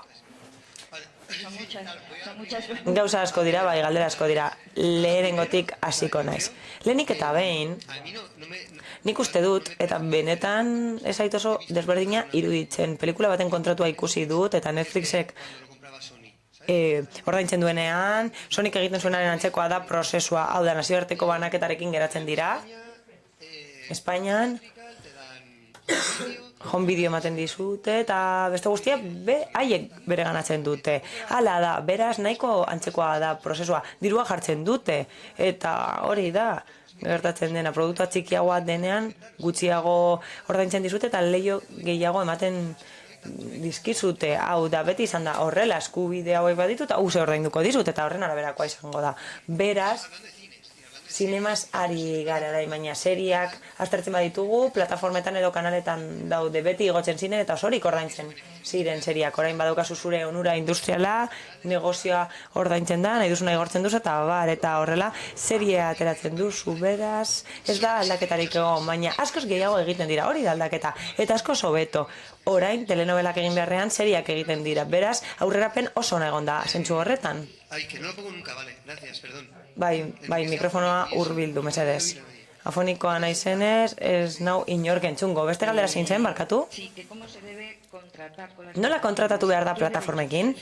Zeintzuk dira laga beharreko eskubideak, original bada, hori da egiten duten bidea, osorik ordainduko dutelako eta dan alagatzen da kasu horietan. Hala funtzionatzen du. Egokiena izango litzateke eskuide batzuk mantentzea eta hori negoziatu behar da orain apur bat, eustea eskubideak bigarren denboraldietarako hau da, lehenengo aukerak izateko dana produzitzeko eta batez ere bilatzea aurrekontua areagotzea urrengo ondorizko produktuentzat, derivatuentzat, plataformak edo kateak inbertitzen du produktu batean eta ez duten nahi gero haiekin egindakoa beste plataforma batera joatea. Horregatik eskatuko dizute derivatuak haienak izatea. Horregatik negoziatu behar dira lehenengo aukera horiek zu izan zaitezen produktorea beti, bigarren denboraldia den produktorea eta bat. Eta aurrekontu areagotxarekin eta partidak areagotxarekin ematen badizute primeran, eta bestela, normalean ez, baina, bai, hala da. Baina saiatu behar gara, ezta? Saiatu behar gara batzuetan, gertatzen da, eta gero eskatzen dizkizute lau denboraldi kontratuak emateko, lau denboraldi egiteko aktorei areagotxeak itunduta daudelarik eta esaten dizutez dela aldaketarik egingo salbuespenik gabe, salbuespena egiten badizute guztiei egin beharko diete eta ez dute zen emango naiz eta 1,5 den orduan superizarrak entzen duzu eta beste bat jartzen duzu. Beraz bai, hala da, leoninoa da, negoziazioa leoninoa da, serietan eta zineman denetarik ikusten dut. Salmentak ikusi ditut lehioan, hasieratik sartzen dira eta jakin badakite akordioak eskatzen dutela estreinaldia herrialde desberdinetan egiteko eta ez dira sartzen horretan estreinatzen duze bestela ez luketelako beteko legeria TV movies bakarrik eta biopics egingo lituzkete eta sinema erosten dute. Egile zinemara pasatzen bagara, zinemaldi batera edo zinema jaialdi batera basoaz eta handia bada, lehenengo eskaintza jasotzen duzu Netflixen eskaintza egiten da. Eta hor kontua da lehenestea. Egia esan, beti falta zaizu leio hilabete bat edo bi, eta guk adibide bat daukagu, opera prima bat da, eskaintza bat egon zen hasieran eta hilabete baten barru, hilabete bateko epean bertan egon behar zen, baina dirutza zen. Hala ere pentsatu genuen hobea zela bidaiatzea jaialdietara joatea. Azkenean jaialdietan bukatu zuen eta Netflixekin edo plataforma horrekin irabaziko genuen dirua baino gehiago irabazi genuen eta orain plataforman dago, beraz urtebete eta erdik geroago, salduta dago, saldu zaio plataformari eta horrek islatzen du nabigatu behar dela modu zehatz batean eta aldatu behar dela. Pelikula batek 5 herrialde zituen, koproduzio ofiziala zeukan guztietan, diru publikoa zeukan, eta niretzat ez da morala zuzenean plataforma batean igotzea. Niretzat ez dauka zentzurik badaude bete behar batzuk, bete behar direna, gauza batzuk negozia daitezke, baina noski pelikularen onerako da. Hau da, agian diru gutxiago irabaziko duzu, ziurazki hala izango da, baina betetzen da prozesu guztia eta gainera zuzendari baten ibilbidea egiten da, posizionatu egiten da filma, eta publiko, objektibo hori erakartzen da eta hori kontuan hartu behar da erabaki hartzerakoan. Eta edukiei dagokienez, PricewaterhouseCooperren datuen arabera, 2018-2022 epean, plataformak hasiko dira gehiago gaztelania, espainola hitz egiten den herrialdeetan, ingelesa hitz egiten den erresuma batua bezalako herrialdeetan, baino ezakit ados zaudeten. Hori, hala da, gaztelania hitz egiten duten ikusleak irekiagoak direlako, hau da, fiziozko eduki gehiago ikusten dituztelako, irekiagoak direlako. Beraz argi dago, hizkuntza orain ez dela arazo bat. Ez da ezi bat, ez da oztopo bat, hizkuntza horrek esan nahi du aukera gehiago daudela produkzioarentzat eta koprodukzioarentzat Iberoamerikan noski. Nik baietz esango nuke 2018an datu bat daukagu lehenengo seriea, Netflixen lehenengo seriea, audientzia gehien izan zuena, izan zen 13 Reasons Why, 13 razones, por 13 razones, bere buruaz beste egiten zuen neska bat zen, eta gero La Casa de Papel izan da bigarrena. Beraz, horiek dira datuak, hemengo produkzioa izan da La Casa de Papel, eta bai, oroar, Enrique esan bezala, plataformek aukera hori eman diguten. Ikuste dut, oroar Espainiako publikoak ez duela ingelesa ikasten Alemanian bezala ze. Beraz, gure produktua kontsumitzen dugu. Nik Latinoamerikako gauza pilo ikusi ditut, eta lehen ez nituen ikusten, eta niretzat bada aukera bat, egia da, eta ados nago zuekin, zinema babestu behar da, noski, eta saiatu beharko ginateke horretan. Hau da, diru laguntza guztiak ez izateko plataformentzat hori, absurda izango litzateke, ez ainarin behintzat, ezta? Bai, prozesua ez da hain azkarra izan behar, hori da komenigarriena azkenean erakutsiko dira bertan, baina 3 hilabeteko epean bertan egoteak ez dauka zentzurik. Hau egin dut, estrenatu dut, hemen egon da, eta listo, plataformara doa. Datu positiboa da, ezta? Mesedez, baikortasuna. Bai, baikorra da, bai, positiboa da, baina kontua, zera da. Non dago erabakian, nork hartzen du erabakia, nork erabakitzen du zeintzuk diren produzituko diren edukiak? Pricen analizi hau egiazkoa izango da, eta bai, plataformekin lotuta dago, eta hori dagokienez egia da, baina gaiak eta edukiak desberdinak dira, eta exekutiboak erabakitzen dituzte horiek gaiak. Eta horrek aniztasuna eragozten du, beraz paradigma aldatu da, produzio eredu aldatu da, non ona den, sortzaileentzat, teknikarientzat eta enpresentzat positiboa da, produktore zerbitzuak ematen dituzten horientzat, plataformentzat, baina eredua desberdina da, noski. Desberdina da, sinema produzioarekin alderatuta, behintzat nire aburuz, eta nik daukadan ikuspegitik narzisista da, baina niri gustatzen zait esatea zein pelikula egiten dudan exekutibo batzuekin biltzen zara, 25 urteko gazteak jartzen dizkizute, eta esaten dute elkarrizketak aldatu beharra dagoelako ez direlako ulertzen, eta bai, positiboa da, baina ze terminoetan, zirkulazio ekonomikoko terminoetan ona da, baina artistikoki eta kulturalki ikuste dut ez dela positiboa ematen du, ez dela gehiegi aldatzen, nik zerbait esan nahi dut, uste du garrantzitsua dela sinemarentzat, ezagutzen dugun bezala eta guk ulertzen dugun bezala, sinemari dagokionez garrantzitsua da, zistea egin dut banatzaileei buruz, baina bai, nik baditut postulatu batzuk, ez dakit nireak diren, baina nik uste dut baietz. Filmak ez dira saltzen, norbaitek erosten ditu, hau da ez dira saltzen, berez, badago nazioarteko saltzailearen irudia, baina nik ez dut hori sinisten, norbait etortzen da eta pelikula erosten du, eta listo.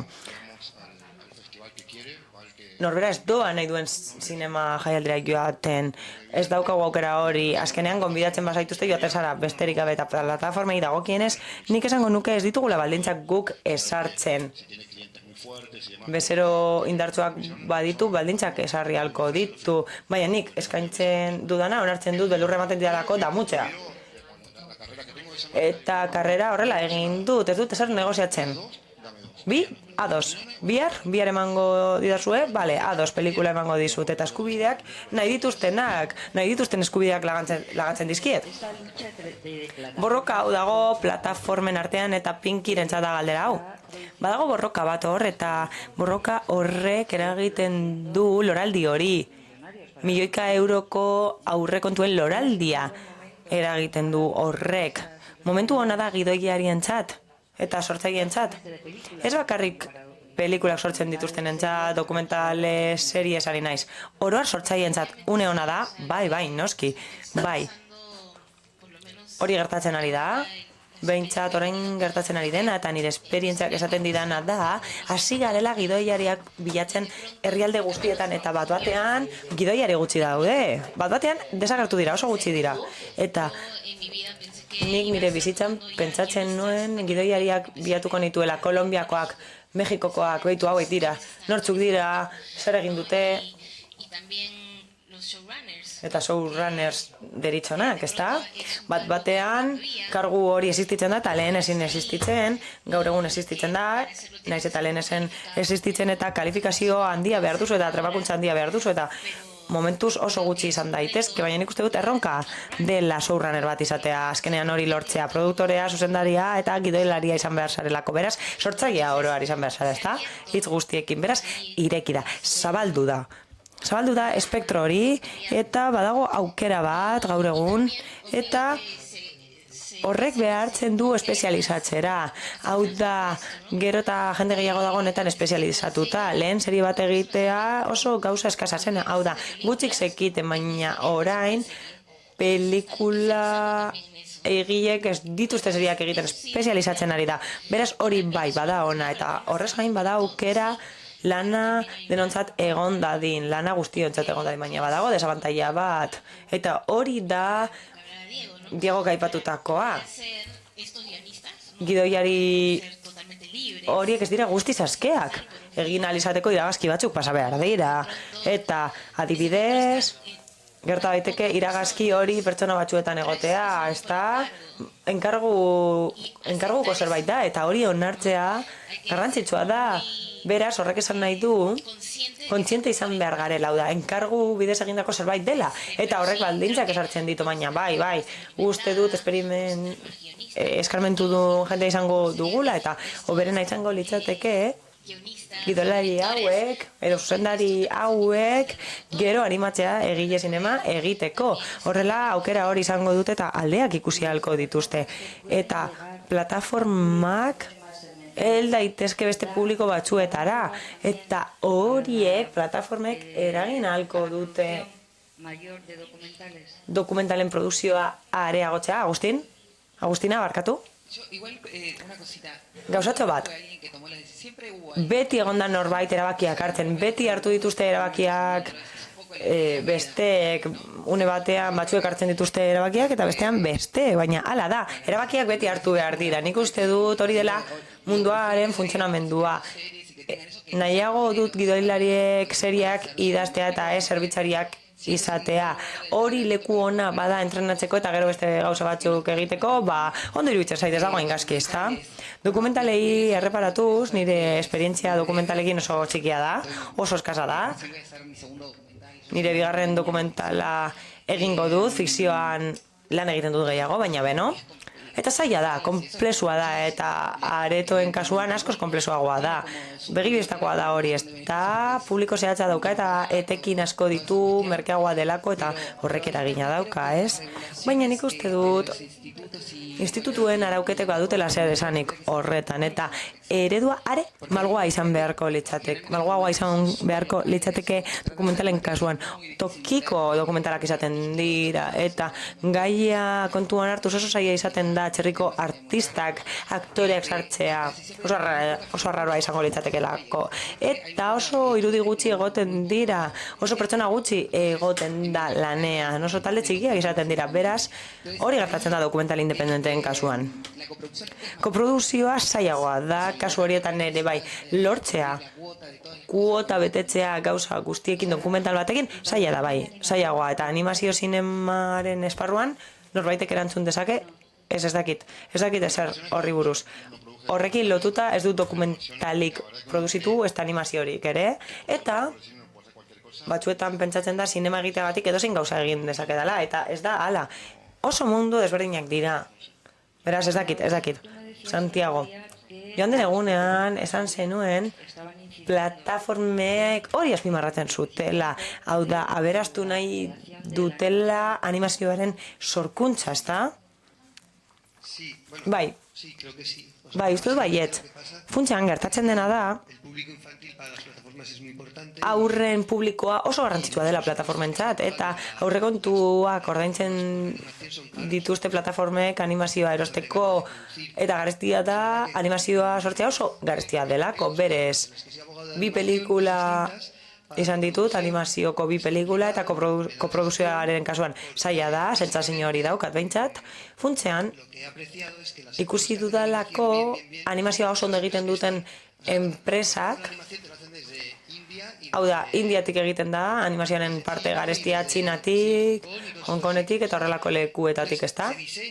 Beraz, diseinatzen da, hemendik egiten da diseinua, gutxi gora bera, hemen egiten da gutxi gora bera, gainetik eta dana enkargatzen da kanpoan egin dezaten, eta arazoak daude, laguntzak nahi badituzu, azpikontratak egiten dituzu etengabe kanpoan, beraz, ezin duzu aurkeztu diru laguntza publikoa jasotzeko, beraz, azkenean produktu bat geratzen da, zeinak bakarrik balio duen, benetan modu pribatuan egingo baduzu, plataformak ordaintzen badu, eta zuke egin nahi baduzu. Ikaben iragazkia pasa nahi baduzu kontratuekin, ez duzu inor izango kredituetan danak daudelako azpikontratatuta beste leku batean. Beraz, bide zaila da, bide malkartsua da, hain zuzen ere publikoaren ere muan sartzeko. Uste dut Latinoamerikan eta Espainian falta berbera dagoela, hau da, ez dago animazio enpresa nahikorik kanpoan ematen den zerbitzua emateko. Beraz, azpikontratak dira eta gero ez da kostu hori onartuko, ez da, bai dana oso ondo primeran. 18 milioi gastatu dituzu zerbaitetan, eta ez du esertarako balio ikaben eremuan eta gauza bera gertatzen zaio erosten duen plataformari ez da helduko 100%. Beraz, animazio zinemaren txat, ez da egokia, ez da? Ez da pizgarria, zaila da, animazio zinema edo oso da, edo ez du inork ikusten, hala da. Muturreko zerbait da, ez da? Gaur egun, hala da, animazio pelikulak direnean Disney mundua sari gara. Beraz, zaila da. Hemos hablado de las ayudas nacionales. Laguntza nazionalei buruz hitz egin dugu.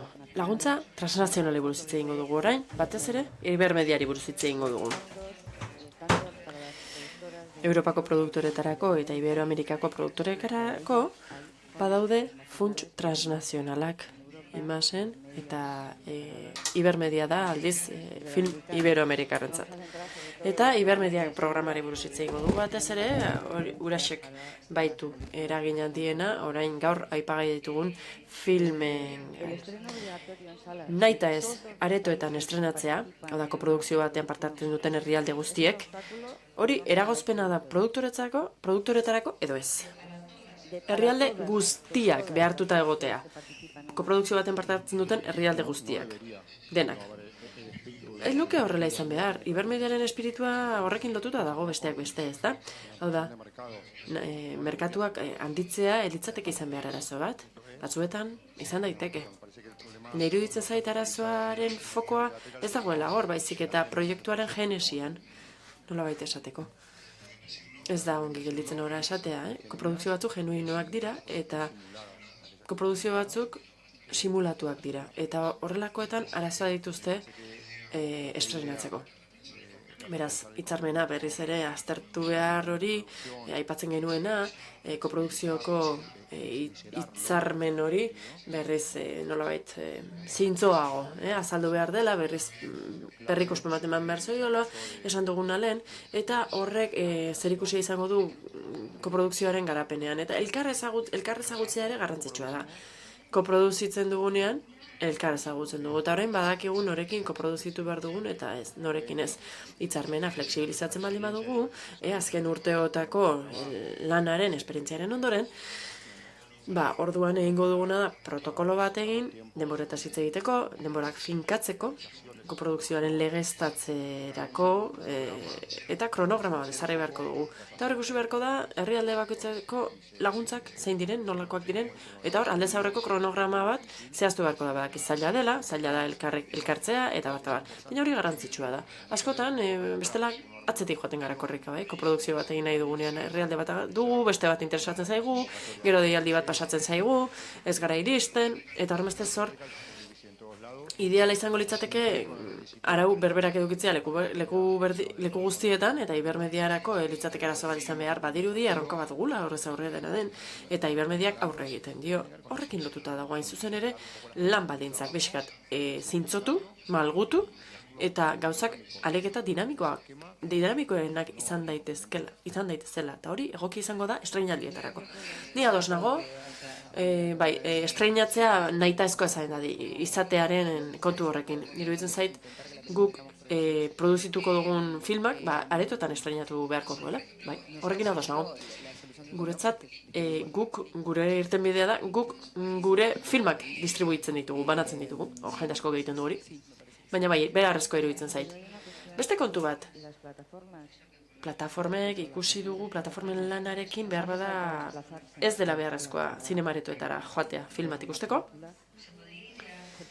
Asmatu ahal izango genuke, ezakit galdetzen dute, asmatu ahal izango genuke beste modu bat filma ikuslearen gana iristeko eta hori frogatu ahal izatea erakunde ofizialen aurrean film hori ikusleari iritsi zaiola zinemaretora joan gabe, bai? Baina iruditzen zait, zinemaretoetan egon behar duela, filmak egon behar dugu zinemaretoetan. Baina iruditzen zait, eta behar bada lehen aipatu da, zeharka, ezin dut, ez nahi saiatuko finantzaketa horrek plataformetarako edukia finantzatzea. Oda, plataformetara bakarrik joango den edukia finantzatzea. Beharrezkoa da, hori zabaltzea.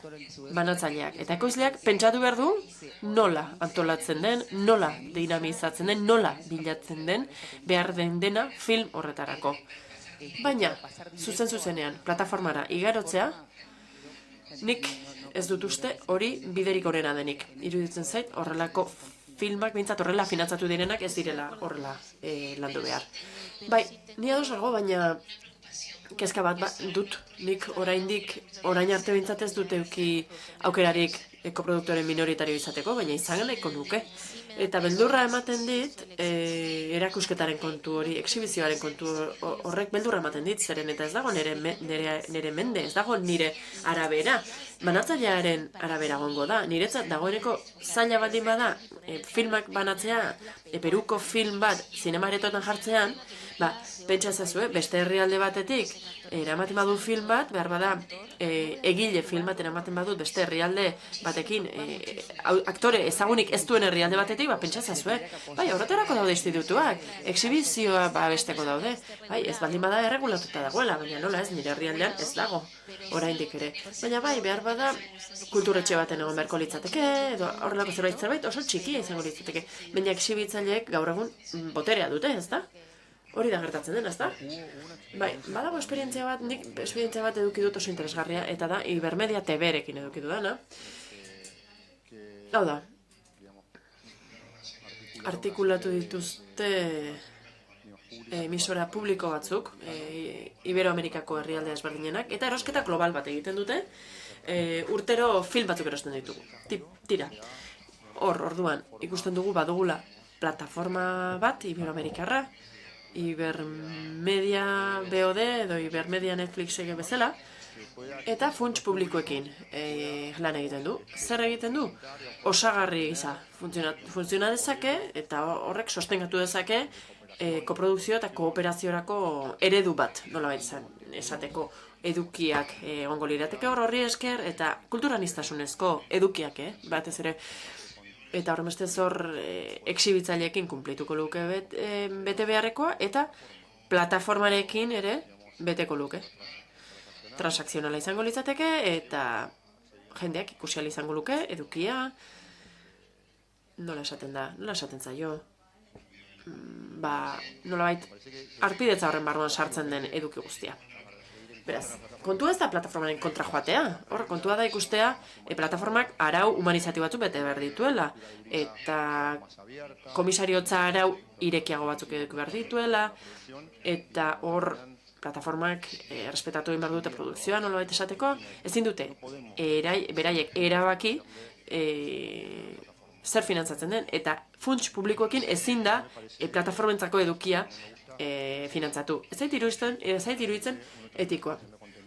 Bestela, finantzatuko dugu eduki bat, plataformetarako, eta gainera, plataformek erabakiko dute, erabaki artistiko guztiak hartuko dituzte gure produktuen gainean. Santiago, baduzu zerbait esateko? Aretoetan estreina dezatela, herrialde desberdinetan, eta bar.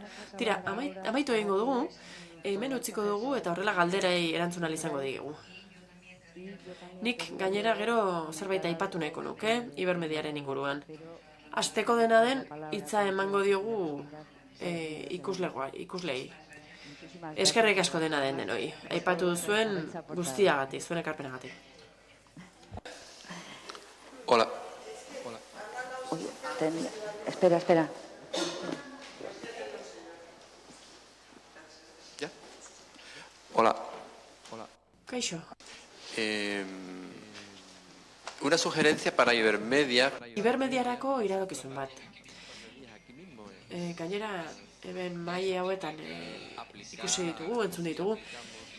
Behar bada blockchaina aplikatu dezakegu Ibermediako nahasmen honetan, ez da? Hau da, blockchainaren ideia baliatu dezakegu nahasmen honetarako, hau da, blokeen katea erabili dezakegu ideia hori, ez da?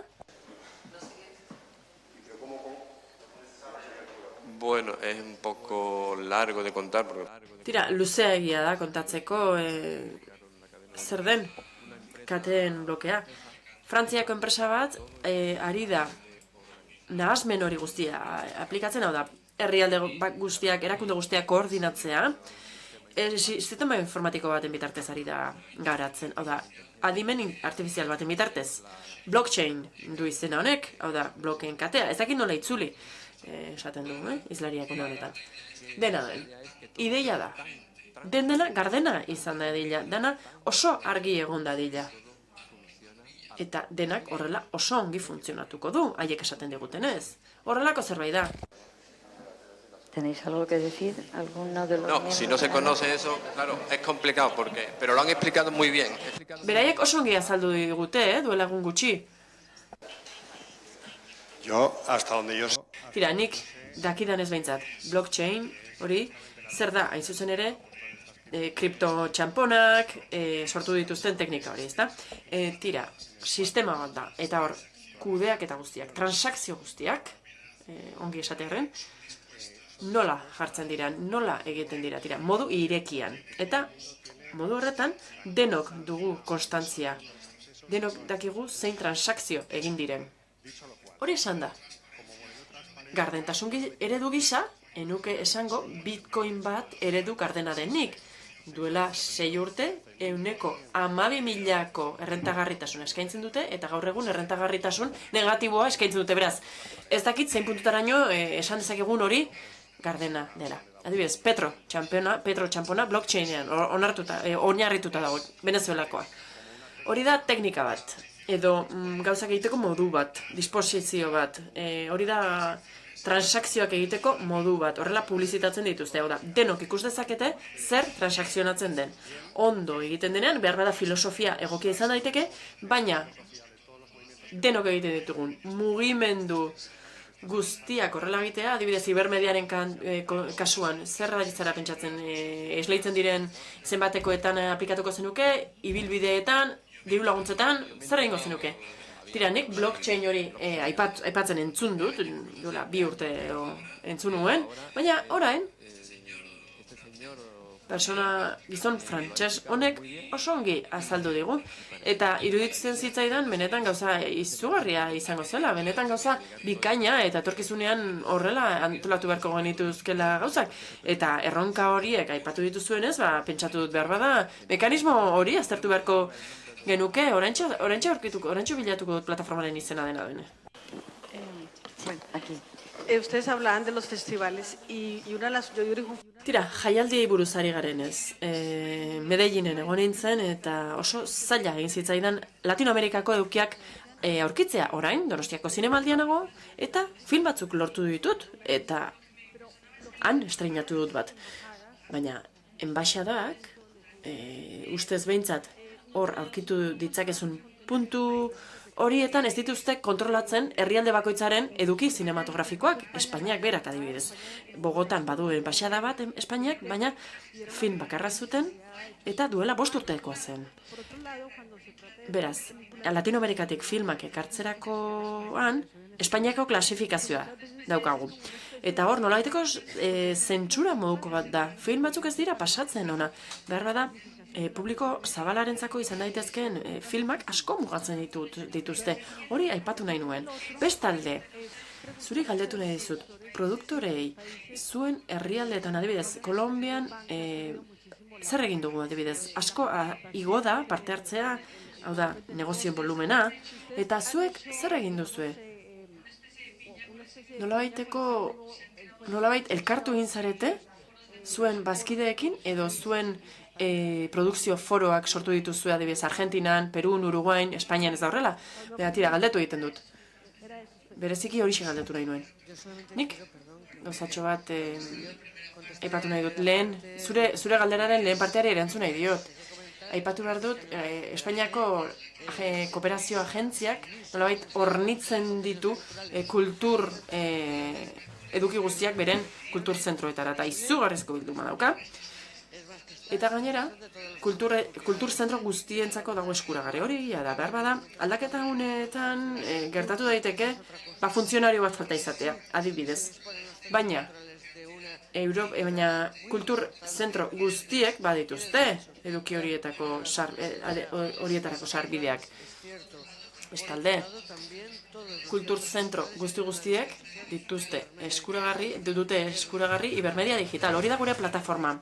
Eta hor, streaming bitartez, ikus ditzakezu 400 film iberoamerikar.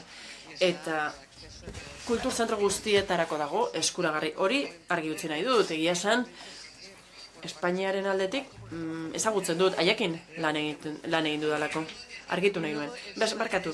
Eta gero, beste kontu hori, hor, herrialde bakoitzak noski bere araudia du. Eta noski, film batzuetan, film batzuk, ez da zentsura kontu bat.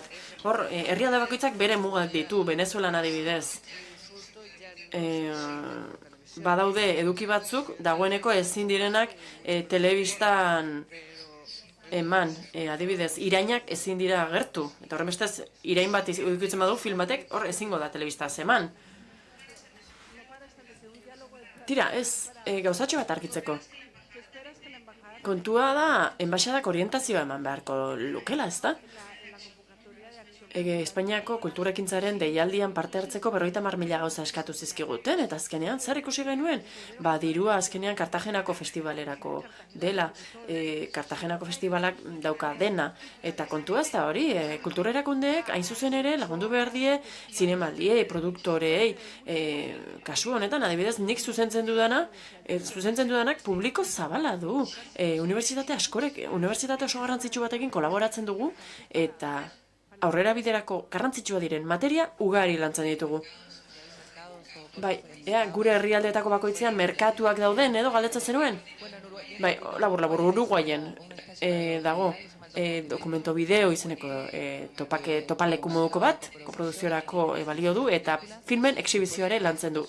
Eta, bestalde, Puentes izeneko topaketa bat egiten da, eta, hitzaldi irekiak ere egiten ditugu, eta hori da film luzeetarako produkzio ejekutiborako.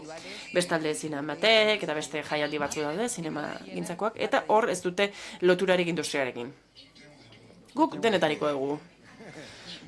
Guk Ventana Sur festivala dugu, eta hor produktoren foro bat ere badugu, unero borrokan diar dugu elkarrekin, dokumentalen merkatua dago, dokumentalen jaialdiak, etengabe dago izugarrizko eztabaida, eta oso edatua dago.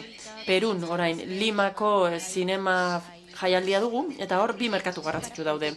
Peruko proiektuetarako, alde batetik garapena, eta bestalde eraikuntzako zinema gintza. Baina dena berria da. ¿Nadie más quiere hacer una pregunta? Beste galderarik? Un momento, yo quería hacer... Gauzatxo besterik ez. Laburtzeko, bai, aipatu dena laburtze aldera. Gauzatxo bat aipatu nahi nuen. Nik uste dut denok pentsatzen dugula, nola esango nuke, tira. Nik uste dut zinemagintza iberoamerikarraren ikusgarritasuna da guk gaur dugun zor handia. Hau da, zinemagintza iberoamerikarra ez da nahikoa ikusten ez telebistan, ez da zinema aretoetan ere, adibidez Espainian.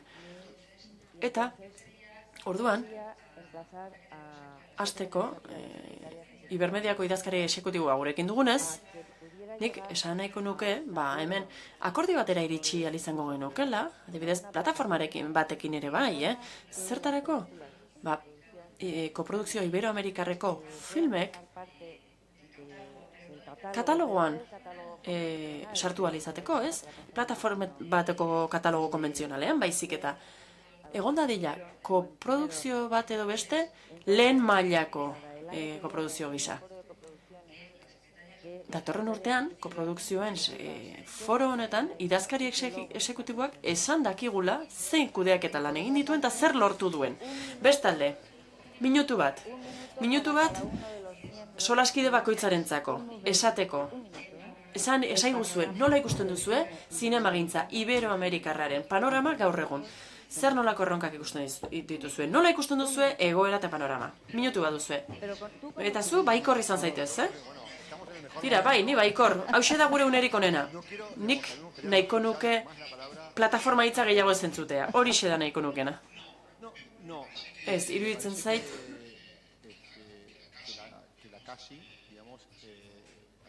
kasi, iruditzen zait, oso pertzeptiboa izan dela, oso ongi hartu dituztela, ulertu dituztela zinema Iberoamerikarraren beharrak zein diren, eta iruditzen zait bultzatu dutela,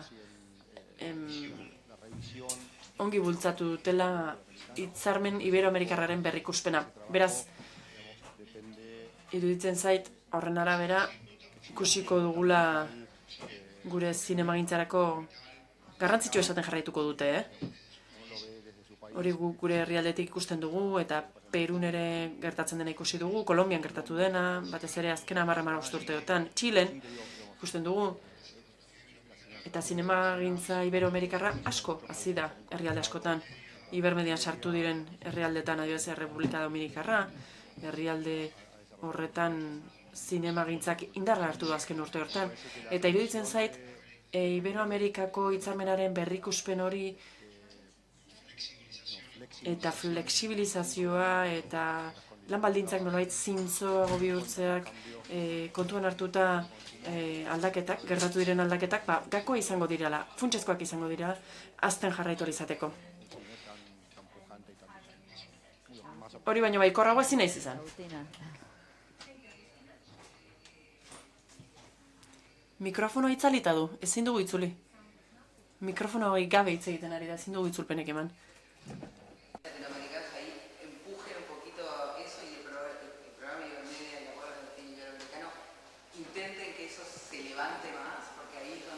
Ez dago mikrofonorik une honetan itzalita dauka, beraz horregatik ez dugu itzuliko.